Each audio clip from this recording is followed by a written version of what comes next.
নমস্কাৰ স্বাগত জনাইছো নিউজ কেনলৰ ষ্টুডিঅ'ত মৰস্মিতা গোস্বামী এটা বিতং খবৰ কংগ্ৰেছৰ পৰা নিলম্বন ৰহাৰ বিধায়ক শশীকান্ত দাসক বিধায়ক পদ আৰু দলৰ পৰা নিলম্বন কৰা হৈছে শশীকান্ত দাসক কংগ্ৰেছৰ বিধায়িনী দলৰ পৰাও নিলম্বন কৰা হ'ল শশীকান্ত দাসক বিধানসভাৰ অধিৱেশনত চৰকাৰী পক্ষ সমৰ্থন কৰি মুখ্যমন্ত্ৰীৰ পৰা গামোচা পিন্ধিছিল শশীকান্ত দাসে সিএলপি বৈঠকলৈ আমন্ত্ৰণ কৰাৰ পিছতে বৈঠকত উপস্থিত নহল দাস আনকি কাৰণ দৰ্শাৰ জাননী দিয়াৰ নিৰ্দেশ দিছিল কংগ্ৰেছ নেতৃত্বই কিন্তু কংগ্ৰেছৰ নেতৃত্বৰ নিৰ্দেশক গুৰুত্ব নিদি কাৰণ দৰ্শাৰ জাননী দিয়া নাছিল শশীকান্ত দাসে অৱশেষত কংগ্ৰেছ নেতৃত্বই উপায়হীন হৈ দলৰ পৰা নিলম্বন কৰে বিধায়ক শশীকান্ত দাসক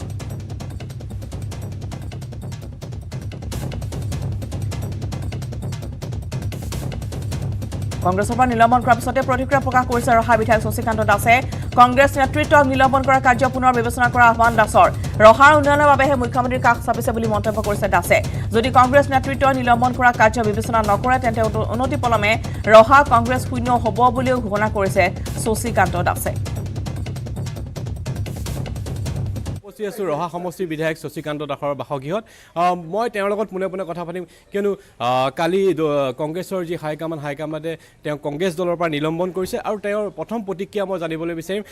দাদা প্ৰথমে আপোনাক ইংৰাজী নৱবৰ্ষৰ শুভেচ্ছা জ্ঞাপন কৰিলোঁ আমাৰ ফালৰ পৰা ময়ো সমূহ আপোনালোকৰ জৰিয়তে সমূহ অসমবাসী ৰাইজলৈ নৱবৰ্ষৰ আন্তৰিক শুভেচ্ছা জনাইছোঁ আগন্তুক সময়ত আমাৰ জাতিটোৱে যাতে নৰূপত যাতে আগবাঢ়ি যায় উন্নয়নৰ দিশত যাতে আৰু এখোজ আগুৱাই যায় তাৰে মই শুভকামনা জনাইছোঁ সকলোৰে কাৰণে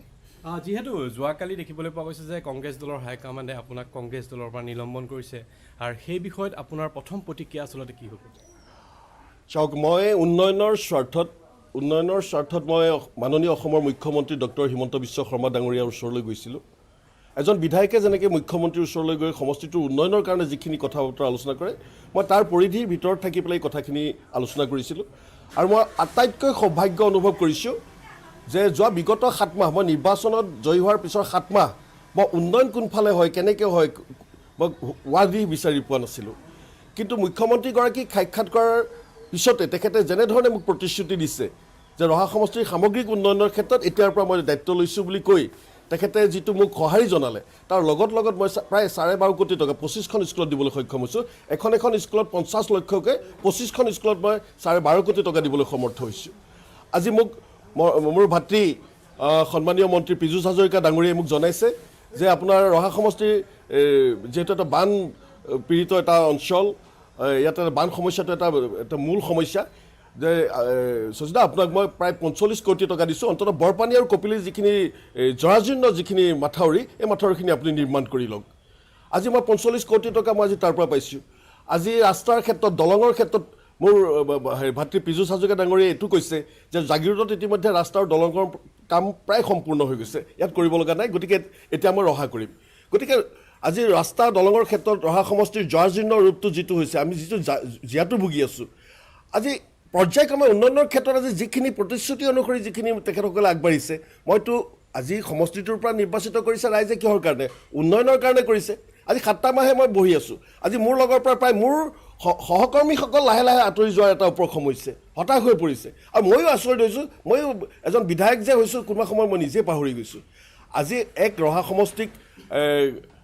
মানে আগুৱাই লৈ যোৱাৰ স্বাৰ্থত মানে উন্নয়নৰ স্বাৰ্থত মই সেই পদক্ষেপটো লোৱাৰ বাবে আজি দলে মোৰ ওপৰত যিটো সিদ্ধান্ত লৈছে মই সঁচাকৈ আচৰিত হৈছোঁ কাৰণ মই দেখিছোঁ যে আজি মই মুকলিকৈ গৈ মুখ্যমন্ত্ৰীজনক গৈ পেলাই সাক্ষাৎ কৰি সমষ্টিৰ উন্নয়নৰ কথা কৈ আজি সমষ্টিটোলৈ আজি এক উন্নয়নৰ ধাৰাবাহিকতা মই কঢ়িয়াই লৈ আহিছোঁ কিন্তু মই যিখিনি দেখিছোঁ আমাৰ বহুত ডাঙৰ নেতাটো ভিতৰাকৈ গৈ পেলাই তেওঁৰ লগত মিতিৰালি কৰি আছে তাৰমানে এনেকুৱা নেকি যে ডাঙৰ সকলে কৰিলে লীলা আৰু সৰুৱে কৰিলে ধৰি বান্ধি কিলা গতিকে এইবিলাক অলপ ভালকৈ বিবেচনা কৰক মই সভাপতি ডাঙৰীয়াক অনুৰোধ জনাইছোঁ ধন্যবাদ এয়া আছিলে ৰহা সমষ্টিৰ বিধায়ক শশীকান্ত দাস তেওঁ কৈছে যে কংগ্ৰেছ দলৰ ৰোষত পৰিছে আচলতে তেওঁ আৰু এই যি আচলতে সিদ্ধান্ত গ্ৰহণ কৰিলে কংগ্ৰেছ দলৰ হাইকামাণ্ডে সিদ্ধান্তক তেওঁ পুনৰ বিবেচনা কৰিবলৈ আহ্বান জনাইছে নৱবৰ্ষৰ প্ৰথমটো দিনত 1,000ৰ ওচৰত আশীষ বিচাৰি মঠ মন্দিৰত ভিৰ কৰিছেহি ভক্তই 1 জানুৱাৰীত পুৱাই মন্দিৰলৈ আহি ধূপ দীপ নৈবেদ্য আগবঢ়াই সুখ শান্তি সমৃদ্ধিৰ কামনা কৰিলে ৰাজ্যবাসীয়ে মহানগৰীৰ বিভিন্ন মন্দিৰৰ লগতে ৰাজ্যৰ মঠ মন্দিৰত এনেদৰে দেখা গ'ল ভক্তপ্ৰাণ ৰাইজক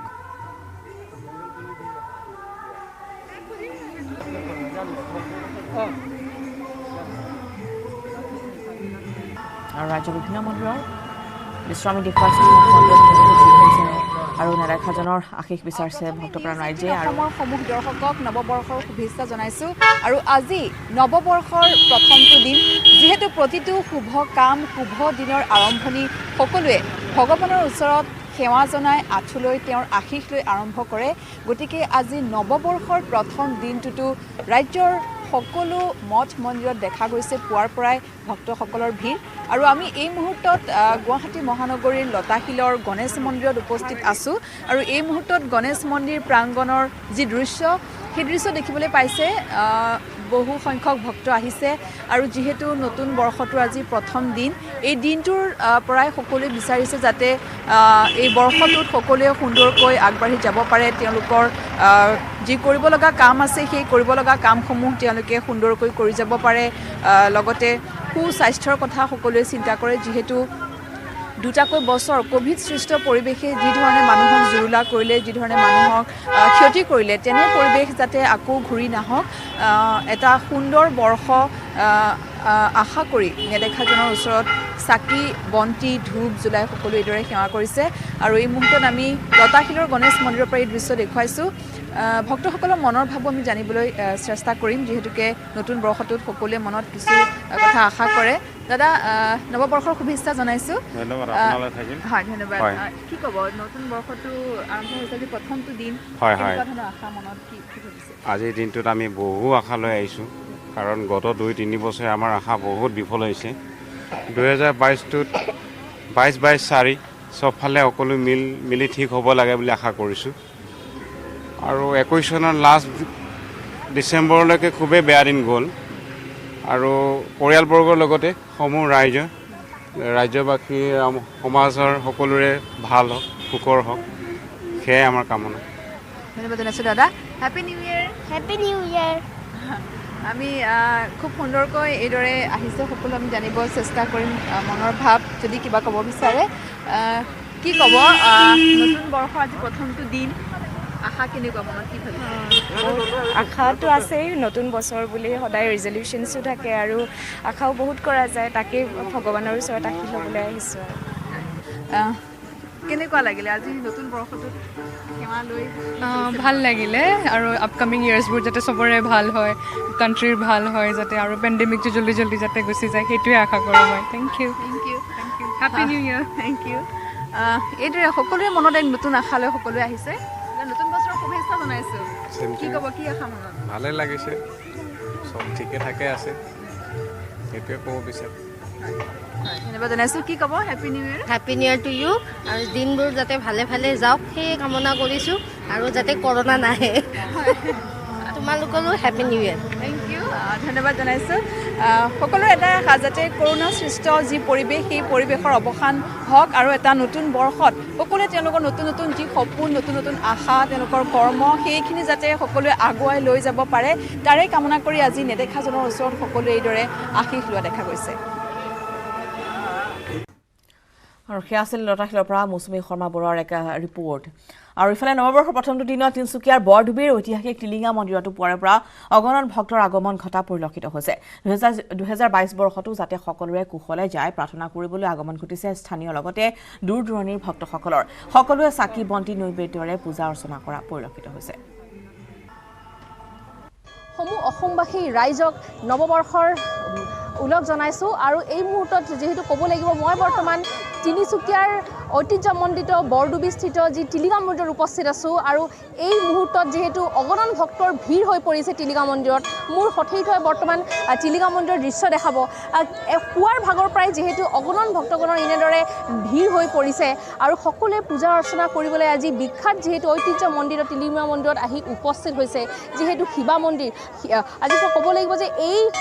মুহূৰ্তত যিহেতু সকলোৰে মনত এক আনন্দ উৎসাহ কিয়নো যিহেতু বছৰটোৰ প্ৰথমটো দিন সকলোৱে এনেদৰে এনেদৰে চাকি বন্তি জ্বলাইছে তাৰ লগতে ধূপ জ্বলাই সকলোৱে ভগৱানৰ আশীষ লৈছে যাতে আগন্তুক বছৰ যাতে সকলোৰ বাবে যাতে ভাল আশাৰ বাৰ্তা যাতে কঢ়িয়াই আনে দেখা গৈছে যেহেতু টিলিঙা মন্দিৰত যেহেতু এক বিখ্যাত টিলিঙা মন্দিৰ যেহেতু টিলিঙাৰ বাবে বিখ্যাত এই মুহূৰ্তত ক'ব লাগিব সকলোৱে যাতে নিজৰ মনৰ বাঞ্ছালৈ আজি এই মন্দিৰত আজি পুৱাৰ ভাগৰ পৰাই এনেদৰে নাৰী নিচিঙা ভিৰ ভক্তগণৰ দেখা গৈছে আৰু মই বৰ্তমান দেখাইছোঁ নিউজ 18 দৰ্শকক যে কেনেদৰে সুন্দৰ পৰিৱেশৰ মাজত আজি সকলোৱে ভগৱানক যেহেতু পূজা অৰ্চনা কৰিছে যাতে সকলোৰে যাতে বছৰ যাতে ভালে ভালে যাওক আৰু যেহেতু ক'ব লাগিব এই মুহূৰ্তত যেহেতু অসমৰ লগতে বিশ্বৰ লগতে সকলোৱে যেহেতু কোভিডৰ বাবে যুঁজি আছে কিন্তু তাৰ মাজতো দেখা গৈছে যেহেতু নতুন বছৰ সকলোৰে মনত নতুন আশাৰ বতৰাৰে এনেদৰে যেহেতু পুৱাৰ ভাগৰ পৰা ভক্তগণ যেহেতু অসমৰ যেহেতু বিখ্যাত ক'ব লাগিব এই টিলিঙা মন্দিৰ যেহেতু বহুতো দূৰৰ পৰা আজি ভক্তগণ এনেদৰে আহিছে পূজা অৰ্চনা কৰিব তাকে মই খুব সুন্দৰভাৱে পৰিৱেশ বৰ্তমান ইয়াত দেখাইছোঁ যিহেতু ক'ব লাগিব যে টিলিঙাৰ লগতে তেওঁলোকে আজি এনেদৰে টিলিঙা বান্ধিছে যাতে নিজৰ মনৰ আশা যাতে পূৰণ হওক আৰু মোৰ নিউজ 18 দৰ্শকক যেহেতু মই ইয়াৰ দৃশ্য দেখাইছোঁ মোক সঠিককৈ দেখাইছে আজি যেহেতু বছৰ প্ৰথমটো দিন আৰু সকলোৱে এনেদৰে নিজৰ মনৰ বাঞ্ছা পূৰণ কৰিবলৈ ইয়াত আহিছে মই কিছু কথা জানিব বিচাৰিম যিটো কেনেদৰে তেওঁলোকে আজি মনৰ ভাৱ জানিব বিচাৰিম বাইদেউ কি ক'ব আজি বছৰ প্ৰথমটো দিন পূজা দিবলৈ আহিছে ক'ৰ পৰা আহিছে প্ৰথমে জানিব বিচাৰিম আমি মাৰ্কেটৰ পৰা আহিছোঁ হয় আজি নতুন বছৰৰ কাৰণে বাবাত আহিছোঁ বহুত ভাল লাগিলে আৰু কি ভাবিছে বছৰটো এইবাৰ কিবা পৰিকল্পনা আছে নেকি আপোনালোকৰ পৰিকল্পনা হ'ব লাগে নিশ্চয় পৰিকল্পনা হ'ব লাগে কিন্তু আৰু এবাৰ দেখাইছোঁ যিটো এই মুহূৰ্তত যিহেতু শিৱ যিটো এইজোপা যি গছ আজি ক'ব লাগিব যে টিলিঙা মন্দিৰৰ বাবে বিখ্যাত এইজোপা গছ আৰু এই গছৰ তলতে সকলোৱে এনেদৰে পূজা অৰ্চনা যিটো পূৰ্বৰ পৰাই যিহেতু প্ৰথাৰে যিটো চলি আছে আৰু আজিও দেখা গৈছে সকলোৱে যিহেতু চাকি নৈবেদ্যৰে আজি এনেদৰে পুৱাৰ ভাগৰ পৰাই পূজা অৰ্চনা চলি আছে আৰু এই মুহূৰ্তত দেখা গৈছে যে টিলিঙা মন্দিৰত যিহেতু সকলো লোক ইতিমধ্যে যিটো ভক্তগণ আহি ইতিমধ্যে সমাবেত হৈছে মই বাতৰি মাজলৈ আজিৰ পৰা বন্ধ মহেন্দ্ৰ মোহন চৌধুৰী চিকিৎসা মহাবিদ্যালয় MMCHত স্থাপন কৰা হ'ব ছুপাৰ স্পেচিয়েলিটি হস্পিটেল এতিয়াৰ পৰা পাণ্ডু ধীৰেনপাৰা হস্পিটেল হ'ব চিকিৎসালয় দুখনত হ'ব অত্যাধুনিক চিকিৎসা ব্যৱস্থা কালাভাৰ চিকিৎসালয়ত কৰা হ'ব MMCHৰ ডায়ালিচিছ সেৱা ৰাগভাৰছু এই সন্দৰ্ভত আমাৰ সাংবাদিক বলেন ভট্টাচাৰ্যৰ ৰিপৰ্ট নৱবৰ্ষৰ পহিলা দিনটোতে সম্পূৰ্ণৰূপে স্তব্ধ তথা বন্ধ ইতিমধ্যেই যি কথা প্ৰকাশ কৰিছিলে ৰাজ্যৰ স্বাস্থ্যমন্ত্ৰী কেশৱ মহন্তই মন্ত্ৰীগৰাকীয়ে প্ৰকাশ কৰাৰ ধৰণে সম্পূৰ্ণৰূপে আজি এই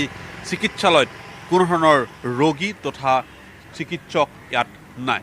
ভাল খবৰ কাৰণ দ্বিতীয়খন চিকিৎসা মহাবিদ্যালয় নিৰ্মাণ হ'ব আৰু আনফালে এখন চিকিৎসালয় বন্ধ হ'ব গতিকে যিসকল ইয়াত কৰ্মৰত আছিলে সেইসকলৰ কাৰণে এটা আৱেগৰ মুহূৰ্ত আপোনাৰ ওচৰলৈ অকণমান আহিবলৈ চেষ্টা কৰিছোঁ ইয়াত আপুনি কৰ্মৰত আছিলে চাগে এটা আৱেগ ভৰা যিটো কৰ্মজীৱনৰ পাতনি চাগে ইয়াতে আৰম্ভ হৈছিলে আৰু এই আৱেগটো নিশ্চিতভাৱে আজিৰ সময়খিনি এটা মনত বিন্ধি ধৰিছে হয় হয় এইটোতো হয় আমি ইয়াতে ধৰক ওতপ্ৰোতভাৱে জড়িত হৈ আছিলোঁ আমি এটা টীম আছিলোঁ আৰু এই টীম হিচাপে আমি কাম কৰিছিলোঁ আৰু এতিয়া এই অৱস্থাত মানে শ্বিফ্ট কৰিব লগা হোৱাৰ কাৰণে আমাৰতো মনত বহুত দুখ লাগিছে তথাপি আৰু উপায় নাই এইখনতো এখন ডাঙৰ হস্পিটেল বনাব সেইটোও এটা মনত ফূৰ্তি আছে গতিকে সেই ফূৰ্তিটো লৈ পেলাইয়ে কৰিছোঁ দুখ আৰু সুখৰ মাজতেতো তেনেকুৱা জীৱন গতিকে সেইটো আশা লৈ পেলাই যে ডাঙৰ এখন হস্পিটেল হ'ব ভাল লাগিছে আপোনাৰ নতুন ঠিকনা ক'ত হ'ব আপোনাৰ মোক এতিয়া দিছে ধীৰেনপাৰা গতিকে মই ইয়াতে ষ্ট'ৰ চলাইছিলোঁ এতিয়া আমাৰ বস্তুখিনি শ্বিফটিং হৈ আছে ধীৰেনপাৰাত যিখিনি দিব লাগে দি দিম তাৰপিছত GMC লৈ যাব পাণ্ডুত দিব লাগিব তেনেকুৱা সেইকাৰণে মই ইয়াতে মানে বস্তুখিনি দি আছোঁ আৰু গাড়ী আহি আছে তেনেকুৱা নিশ্চিতভাৱে এফালে ভাল আৰু আনফালে যদি তেখেতসকলৰ যি কৰ্মজীৱন সেই কৰ্মজীৱনত তেখেতসকলৰ এটা আৱেগৰ এটা মুহূৰ্ত তেখেতে উল্লেখ কৰিছে আন যিগৰাকী বাইদেউ আছে বাইদেউ আমি কথা পাতিব পাৰোঁ আপুনি ইয়াত কৰ্মৰত আছিলে কোনটো বিভাগত আছিলে আপুনি মই গাইনী বিভাগত আছিলোঁ হয় হয় এই মুহূৰ্তলৈকে এটা আৱেগ তথা স্মৃতি য'ত মহেন্দ্ৰ মোহন চৌধুৰী হস্পিটেলৰ কৰ্মজীৱনৰ চাগে আৰম্ভণি হৈছিলে ইয়াত ইমান দীঘলীয়া সময় থকাৰ পিছত এইখন এটা নতুন এটা ৰূপত আৰম্ভ হ'ব এতিয়া নতুন প্ৰকল্প আৰম্ভ হ'ব যেতিয়া আমাৰে অসমৰে উন্নতি হ'ব কিন্তু তথাপি ক'ৰবাত অকণমান বেয়া লাগিছে বেয়াটো লাগিবই ডেফিনেটলি হয় নহয় এতিয়া ইয়াতে আহি ইমান ধুনীয়াকৈ আমি ছেটেল হৈছিলোঁ এতিয়া আমি আকৌ য'ত ত'ত যাব লগা হৈছে মানুহবিলাক খিচিৰি হৈ গৈছে সেইটো বেয়াটো লাগিবই আৰু কিন্তু এটা কাৰণে ভাল হ'ব আমাৰ এখন ভাল নতুন ধুনীয়া এখন আকৌ মেডিকেল কলেজ পাম ছেকেণ্ড এখন নিশ্চয়কৈ ধন্যবাদ জনাইছোঁ এয়া হৈছে চিকিৎসালয়খনৰ যিসকল বিষয়া কৰ্মচাৰী সেই কৰ্মচাৰীসকলৰ মন্তব্য এই মুহূৰ্তত আৰু তেখেতসকলে এই ধৰণৰ আগবঢ়াইছে নিশ্চিতভাৱে এটা আৱেগৰ মুহূৰ্ত ইতিমধ্যে উল্লেখ কৰা হৈছে সেয়া কথা যে এইদৰে আচলতে এটা নতুন প্ৰকল্পৰ কাম ইতিমধ্যে ৰাজ্য চৰকাৰৰ স্বাস্থ্য বিভাগে হাতত লৈছে আৰু আনফালে যদি চাবলৈ যায় তেতিয়াহ'লে নৱবৰ্ষৰ পহিলা দিনটোতে এটা স্মৃতি বিজড়িত যি এটা দীঘলীয়া এটা স্বাস্থ্য সেৱাত আগবঢ়াই থকা এখন প্ৰতিষ্ঠান সেই প্ৰতিষ্ঠান আজিৰ পৰা বন্ধ আৰু সেই বন্ধ হোৱা খবৰটোৱে বহুতৰ বাবে এটা আৱেগ আনিছে ডিগবৈ অগ্ৰণী শিক্ষানুষ্ঠান RD ছিনিয়ৰ ছেকেণ্ডাৰী স্কুলৰ এক ব্যতিক্ৰমী পদক্ষেপ ডিগবৈ অসামৰিক চিকিৎসালয়ত কেক কাটি নৱবৰ্ষৰ শুভেচ্ছা জনালে চিকিৎসক আৰু নাৰ্ছক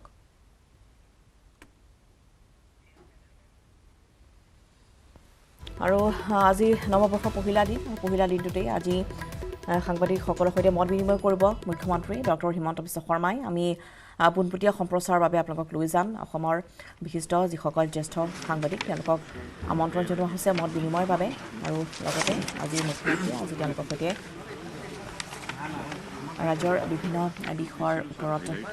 কথা বতৰা পাতিব অতুল বৰা আৰু মন্ত্ৰী অজন্তা নেওগো উপস্থিত আছে এই মত বিনিময় কাৰ্যসূচীত মন্ত্ৰী চন্দ্ৰমোহন পাটোৱাৰী পিয়ুষ হাজৰিকা কেশৱ মহন্তকে আদি কৰি বহুকেইগৰাকী মন্ত্ৰী অসম চৰকাৰৰ তেওঁলোক আজি উপস্থিত আছে কাৰ্যসূচীত আমি পোনপটীয়া সম্প্ৰচাৰৰ বাবে লৈ গৈছোঁ মই আপোনালোক সকলোকে অসম চৰকাৰ আৰু আমাৰ মন্ত্ৰীসভাৰ হৈ সকলোকে মই নতুন বছৰৰ শুভেচ্ছা জনাইছোঁ আৰু মই আশা কৰিছোঁ যে অহা বছৰটো আমাৰ জাতিটোৰ বাবে এটা নতুন বছৰ হওক সমৃদ্ধিৰ বছৰ হওক আৰু এখন সকলো ফালৰ পৰা শক্তিশালী দেশ আৰু অসমত আমি যাতে বাস কৰিব পাৰোঁ আমি যাতে এখন নতুন অসম দেখা পাওঁ মই আজিৰ গোটেই আমি আলাপ আলোচনা বুলি কৈছোঁ বেচিকেলি মই আপোনালোকৰ প্ৰশ্নখিনিৰে যি থাকে উত্তৰ দিব চেষ্টা কৰিম খালি তাৰ আগতে মই অকণমান 2021 বৰ্ষৰ কেইটামান উল্লেখযোগ্য ঘটনা মনত পেলাব খুজিছোঁ 2021 চনত দ্বিতীয়বাৰৰ বাবে বিজেপি আৰু মিত্ৰজোঁটৰ চৰকাৰ এখন অসমত গঠন হয় আপোনালোকে যদি অকণমান ডেফটত গৈ চাই বা ইট ইজ এ মিয়াৰ ষ্টেটিষ্টিকেল ডাটা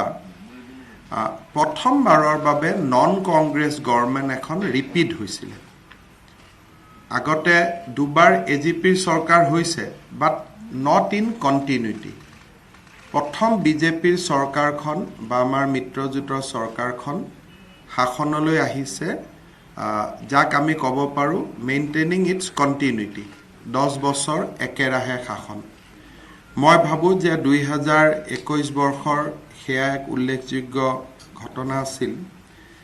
আৰু 2021 বৰ্ষৰ অসমৰ বাবে আৰু এটা অত্যন্ত গৌৰৱৰ কথা আছিলে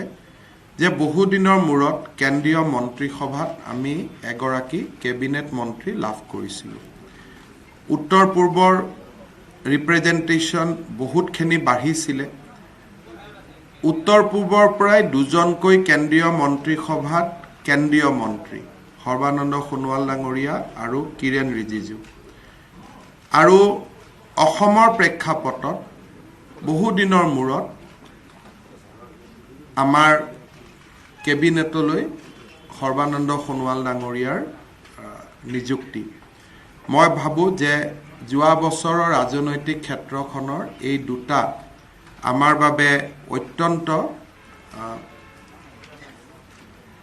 গৌৰৱৰ ঘটনা আছিলে যোৱা বছৰ আমাৰ ডক্টৰ বিনয় কুমাৰ শইকীয়াই শান্তি স্বৰূপ ভাটনগৰ বঁটা পাইছিলে যোৱা বছৰটোত লভলীনা বৰগোহাঁয়ে অলিম্পিকত ব্ৰঞ্জৰ পদক অৰ্জন কৰি জাতিটোক এক নতুন পৰ্যায়লৈকে লৈ গৈছিলে কবি নীলমণি ফুকনলৈ দেশৰ সৰ্বোচ্চ সাহিত্যিক সন্মান জ্ঞানপীঠ বঁটা আগবঢ়োৱা হৈছিলে অনুৰাধা শৰ্মা পূজাৰী আৰু ডক্টৰ দেৱকান্ত ৰামচিয়াৰী আৰু ছবিলাল উপাধ্যায় ডাঙৰীয়াই সাহিত্য একাডেমী বঁটা পাবলৈ সক্ষম হৈছিলে। সাহিত্য একাডেমীৰ শিশু সাহিত্য পুৰস্কাৰ মৃণাল চন্দ্ৰ কলিতা আৰু ৰত্নেশ্বৰ নাৰ্জাৰী ডাঙৰীয়াই পাবলৈ সক্ষম হৈছিলে। সাহিত্য একাডেমী যুৱ পুৰস্কাৰ অভিজিত বৰা আৰু গৌতম দৈমাৰীয়ে পাবলৈ সক্ষম হৈছিলে। সাহিত্য একাডেমী অনুবাদ বঁটা দিগন্ত বিশ্ব শৰ্মা আৰু কামেশ্বৰ ব্ৰহ্মই পাবলৈ সক্ষম হৈছিলে। মই ভাবোঁ যে বিজ্ঞান আৰু ক্ৰীড়া আৰু সাহিত্যিক জগতখনত 2021 চনটো আমাৰ বাবে এটা অন্যতম উজ্জ্বলতম বৰ্ষ আছিলে। ভাৰত চৰকাৰৰ সৰ্বোচ্চ সন্মান যাক আমি পদ্ম বঁটা বুলি কওঁ, অসমৰ প্ৰাক্তন মুখ্যমন্ত্ৰী তৰুণ গগৈ ডাঙৰীয়াই পদ্মভূষণ বঁটা পাবলৈ সক্ষম হৈছিলে। বিজয়া চক্ৰৱৰ্তী ডাঙৰীয়াই পদ্মশ্ৰী, বিৰুবালা ৰাভা পদ্মশ্ৰী, লখিমী বৰুৱা পদ্মশ্ৰী, গোপীৰাম বৰবায়ন বুঢ়া ভকত পদ্মশ্ৰী, মংগল সিং হাজোৱাৰী পদ্মশ্ৰী, দুলাল মানকি পদ্মশ্ৰী, ইমৰান শ্বাহ পদ্মশ্ৰী আৰু ৰোমান শৰ্মা পদ্মশ্ৰী। মই ভাবোঁ ইমানকেইজন লোকে একেলগে পদ্ম বঁটা লাভ কৰি আমাৰ জাতিটোৰ বাবে এটা নতুন গৌৰৱ কঢ়িয়াই আনিবলৈ সক্ষম হৈছিল। 2021 বৰ্ষটো আমাৰ বাবে যেনেকৈ অত্যন্ত গৌৰৱৰ আছিল, ঠিক তেনেদৰে আমাৰ বাবে বেদনাৰেও পৰিপূৰ্ণ হৈ আছিল। কোভিডৰ কাৰণে 2021 চনত আমি বহু লোকক হেৰুৱাইছিলোঁ আৰু কোভিডৰ দ্বিতীয় যিটো ঢৌ, সেই দ্বিতীয় ঢৌত আমাৰ বহু চিনাকি মানুহ আমাৰ মাজৰ পৰা আঁতৰি গৈছিলে। মই তেখেতসকলকো আজিৰ দিনটোত অত্যন্ত কৃতজ্ঞতাৰে সৈতে মনত পেলাইছোঁ। সাহিত্যাচাৰ্য ডক্টৰ ৰমেশ পাঠক, গায়ক কুল বৰুৱা, সংগীতজ্ঞ প্ৰভাত শৰ্মা, অসম আন্দোলনৰ এগৰাকী নায়ক হিৰণ্য কুমাৰ ভট্টাচাৰ্যী, প্ৰাক্তন মন্ত্ৰী ডক্টৰ ভূমিধৰ বৰ্মন, আমাৰ সকলোৰে মৰমৰ ভিতালী দাস, ডক্টৰ মুক্তিপ্ৰসাদ গগৈ, বিশিষ্ট সাহিত্যিক হোমেন বৰগোহাঁই, কথাছবি নিৰ্মাতা দাৰা আহমেদ, শিক্ষাবিদ নিৰু হাজৰিকা, অনিমা গুহ বাইদেউ, অধিবক্তা নিলয় দত্ত, কবি সনন্ত তাঁতী আদিৰ মৃত্যুৱে আমাৰ জাতিটোলৈকে এটা মচিব নোৱাৰা শোকৰ চাপ পেলাই থৈ গ'ল। মই তেখেতসকলকো আজিৰ দিনটোত শ্ৰদ্ধাৰে সৈতে সোঁৱৰিছোঁ। যোৱাকালি 31 ডিচেম্বৰ আছিল। মই অসমৰ ৰাইজক ধন্যবাদ দিব খোজোঁ যে যোৱাকালি নিশা মই এতিয়ালৈকে পোৱা খবৰ মতে এটাও পথ দুৰ্ঘটনা হোৱা নাই। স্বাস্থ্যমন্ত্ৰী হৈ থকাৰ কাৰণে মোৰ মনত আছে যে আজি প্ৰায় 10-12 বছৰ মই সদায় ৰাতি মেডিকেলত থাকিব লাগে, কাৰণ 31 তাৰিখে যিজন ব্যক্তিৰ এক্সিডেণ্ট হয় তেওঁক যিটো ক্ৰাউডে লৈ আহে তেওঁলোকো সাধাৰণতে সুৰাসক্ত থকা বুলিয়ে ক'ব পাৰি, আৰু তাৰ ফলত ডক্টৰসকলৰ লগত মাৰপিট, হস্পিটেলত এটা বিভৎস পৰিৱেশ, এইবোৰ আমাৰ এটা নিত্য নৈমিত্তিক ঘটনা আছিল। যোৱাকালি অসম আৰক্ষী আৰু পৰিবহণ বিভাগৰ তৎপৰতাত এতিয়ালৈকে আমি এটাও দুৰ্ঘটনাৰ খবৰ পোৱা নাই। কোনোবা ৰাজ্যত কাৰফিউ দিয়াৰ কাৰণে হয়তো এক্সিডেণ্ট কম হৈছে, আমাৰ কাৰফিউ নিদিয়াৰ পিছতো সহজ সৰল জীৱন থকাৰ পিছতো আমি এক্সিডেণ্ট দেখা নাই। যোৱাকালি মই ৰাতি 2-3টালৈকে ৰাস্তাত আছিলোঁ। ফাৰ্ষ্ট টাইম মই দেখিছোঁ যে বয়সস্থ মানুহসকল ৰাস্তাত ওলাই আহিছে ছাডেনলি আফটাৰ 12 o'clock, যেতিয়া কোনো এক্সিডেণ্ট নাই, যিটো মটৰচাইকেলৰ হোঁ মাৰি যিটো এটা গুচি যায়, সেইবিলাক নোহোৱাৰ কাৰণে কালি ৰাতি মই 2-3টা বজাত বহুত ফেমিলিয়ে আৰু ছিনিয়ৰ চিটিজেনতেও গাড়ী লৈ গুৱাহাটীত ওলাই অহা দেখিছোঁ। অদ্ভুত গাড়ী আছিলে, গাড়ীৰ কোনো কম নাছিলে, গাড়ী বহুত আছিলে কিন্তু গাড়ীৰ কেৰেক্টাৰটো বদলি আছিলে, ফেমিলি আছিলে, বাচ্চা আছিলে। আৰু যোৱাকালিৰ যিটো দৃশ্য ৰাতি যিসকলে দেখা পাইছে, মোৰ লগত বহুত সাংবাদিক বন্ধুসকলে দেখা পাইছে, তেওঁলোকে হয়তো নিজে অকণমান অনুভৱ কৰিব পাৰিছে। মই অকণমান যোৱা 8 মাহৰ 3-4টা শব্দৰে বহুত বেছি মই ক'ব খোজা নাই। কেইটামান সাধাৰণ কথা আপোনালোকক যাতে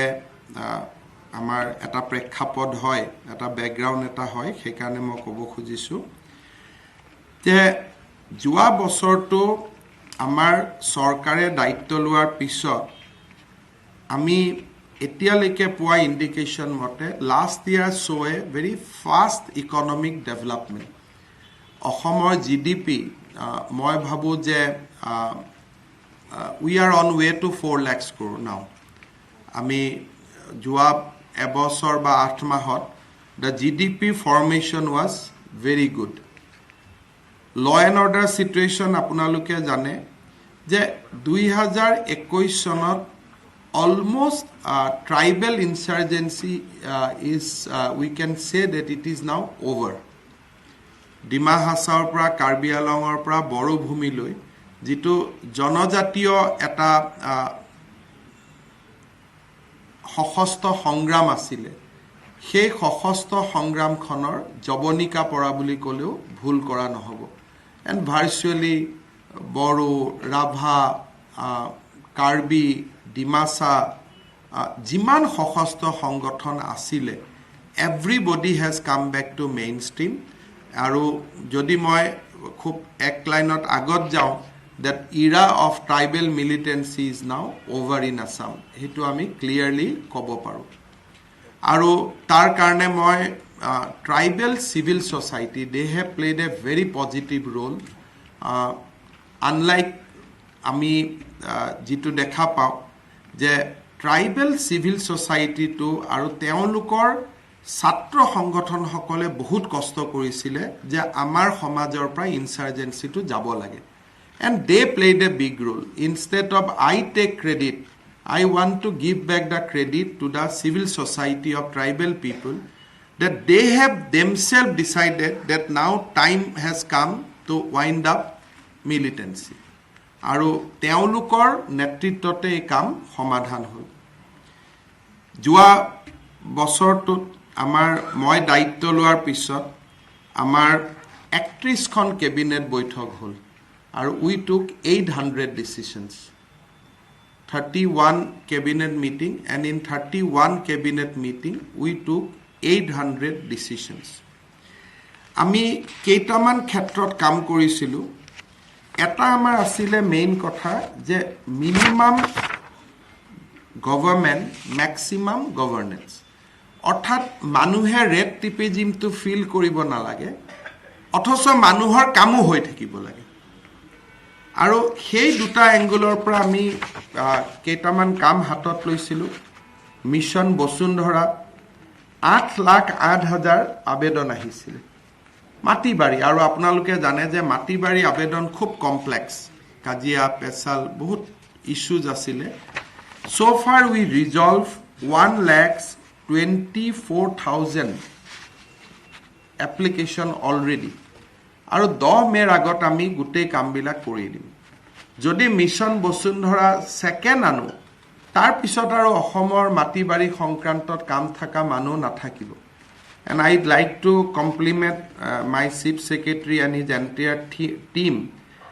for launching Mission Bosundhara, and it will remain as a shining example of governance. Kotu enekwa koribo kuneo hatot lua nai. কাৰণ মাটি বাৰী কাম হলে মানুহে অলপ হাতটো কুচাই দিয়ে যে এইটো ঝামেলাৰ বিষয়টোত আমি নুসুমাও। Transport Department has done very good job in overall transparency, bringing transparency. Aadhaar-based learner license, renewal of driving license, duplicate license. আপোনালোকে জানি ভাল পাব that Transport Department or initiative of 3,50,000 people has so far been benefited. 8 lakh মানুহ যদি বসুন্ধৰাৰ জৰিয়তে benefit পাইছে বা পোৱাৰ ৰাস্তাত আছে, ট্ৰান্সপৰ্টত 50,000 people has already gets benefit. Either driving license hok, learner license hok, renewal hok. Aru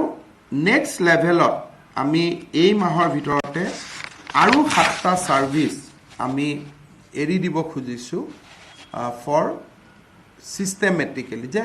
মানুহে কম্পিউটাৰত আহিব কম্পিউটাৰতে লৈ যাব মানুহ আৰু দ্বিতীয় অফিচত আহিব নালাগে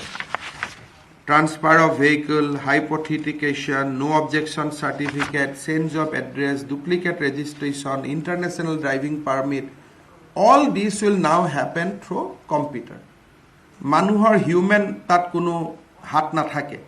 so transport department by 31st March will become fully automated কোনো মানুহ দ্বিতীয় অফিচত যাব নালাগে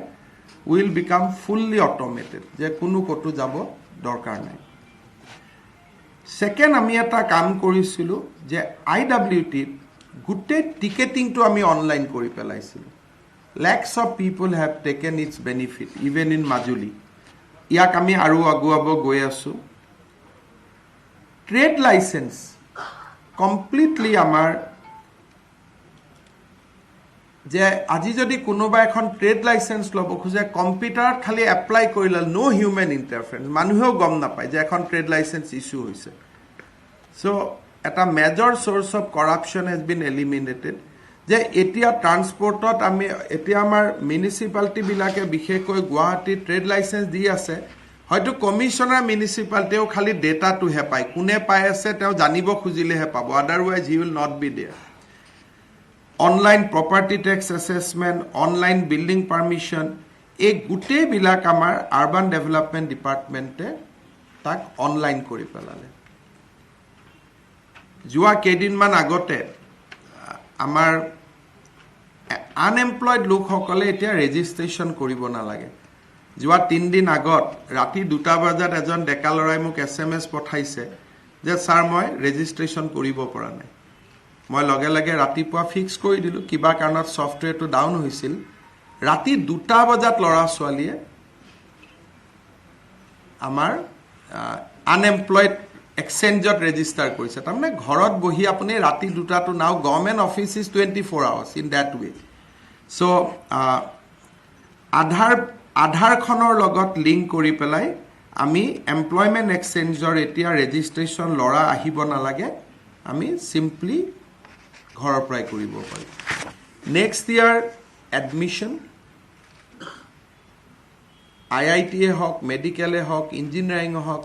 কোনো কলেজত আহিব নালাগে everything we are on way of making it complete online death certificate gun licence যিমান আছে পাব্লিক যিমান সিস্টেম আছে I have taken 3 years of time within 3 years entire government will be on technology আমি আমাৰ লগত কোনো নাথাকিবই আমি যেতিয়া প্ৰজেক্ট সদভাৱনাটো 1 ফেব্ৰুৱাৰীৰ পৰা আমি লঞ্চ কৰিম পুৰণা ম্যানুৱেল ফাইল বিলাক চেছ কৰি দিয়াৰ কাৰণে with that manual system of governance will come to an end will be completely on technology আৰু জুৱা বাৰত কৰি ফাইনান্সিয়েল সিস্টেমটো আমি বহুত বেছি ৰিফৰ্ম কৰিছো আৰু জুৱা বছৰতকৈ আমি we are spending more money on capital projects যাৰ কাৰণে নেকি আমাৰ গুটে সিস্টেমটো আমি